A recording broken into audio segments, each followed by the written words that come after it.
En France, on a le pain au bout de la langue. L'expression « gagner son pain » veut dire gagner sa vie. Mais il y a aussi « bon comme du bon pain » ou « long comme un jour sans pain ». Le meilleur symbole en est la baguette. Chaque Français en dévore 3 entières par semaine. L'un des rois de la baguette à Paris, c'est Frédéric Pichard. Merci, madame. Pour apprendre à goûter du pain, il faut mettre les 2 pouces comme ça, faire ce geste-là. Il faut bien se concentrer. Il faut le faire tous les jours. Là, j'ai bien l'odeur, je la bloque ici, je romps le pain. Dégustation les yeux fermés, comme pour un grand vin. Merci, madame. Moi, je trouve que c'est de l'élégance qu'il y a. Le pain français, c'est le pain le plus élégant de tous les pains. C'est pour ça qu'il a fait le tour du monde. Frédéric est un adepte du pain classique.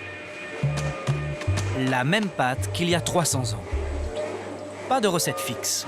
On rajoute autant d'eau que la farine peut en absorber. Si on montre aux 3/4 des boulangers une pâte comme ça, ils vont dire « mais il y a beaucoup trop d'eau là-dedans ». Sauf que non. Pour développer un bouquet aromatique, et c'est vraiment beau, on peut voir que c'est beau. La pâte, on dirait du lait. Alors, et puis en plus, c'est super agréable. Quand on met les mains dedans, on a l'impression. Alors, c'est pas aussi liquide que du lait, mais ça s'en approche. Hein. Vous voulez essayer? La pâte va travailler au moins 2 jours, sans levure industrielle, comme autrefois. Ce pain blanc était celui des nobles. Autre tradition, tout aussi ancienne, le pain du peuple. Jean-Luc Poujoran en est l'héritier. Sa pâte, à lui, est plus foncée, avec un goût plus acide. Et chaque jour, il en garde un bout, qu'il ne met pas au four. On garde la base, la mère, ce qu'on appelle la mère, une petite partie, et ça nous permet d'avoir un levain pour le lendemain. Le levain, un morceau de pâte de la veille, du coup plus fermenté. C'est lui qui va faire lever le pain du jour, et lui donner aussi plus de goût. Et ainsi de suite. La chaîne ne s'arrête jamais. C'est un levain que m'a donné mon papa il y a 37 ans. Il me l'a donné, il m'a dit voilà, débrouille-toi avec ça. Donc voilà, ça fait 37 ans que je fais du pain avec le levain de mon père. Et on le rafraîchit tous les jours. Ça nous permet d'avoir un levain qui est exceptionnel.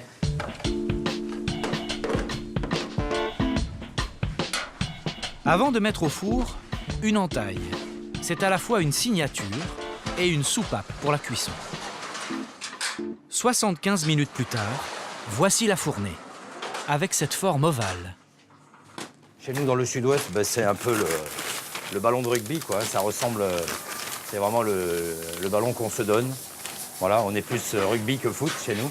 Donc voilà, voilà, ça ressemble, c'est vraiment un outil de partage. Le roi de la baguette, lui, cuit au bois. Une flambée pour porter le four à 300 degrés, puis plus rien. Les baguettes sont cuites à chaleur descendante. Voilà. Il faut que les membranes des alvéoles, comme un nid d'abeille, là, soient le plus fines possible. Et là, c'est quand on réunit une grande année de blé, un grand jour en boulangerie, et enfin, tout qui va bien, quoi. Et ça, c'est très rare. Et c'est là qu'on se rapproche d'un grand millésime, d'un grand cru. Frédéric Pichard a sa propre boulangerie. Mais Jean-Luc, lui, n'a pas de boutique pour ses pains ovales. Il les livre à une clientèle chic, traiteur, ambassade ou restaurant gastronomique. Comme celui de Pascal Barbeau, chef 3 étoiles. Pascal, comment tu vas, ça va? Alors? Tiens, c'est... Ça sent du feu. Oh là là, man. Oh, il est tout chaud. déchiré. Ce pain haut de gamme sera servi en tranches pour accompagner entrée et plat. Mais il a aussi inspiré une recette au chef. Une soupe de pain. Parfait, magnifique. Il grille d'abord le pain au four jusqu'à le noircir.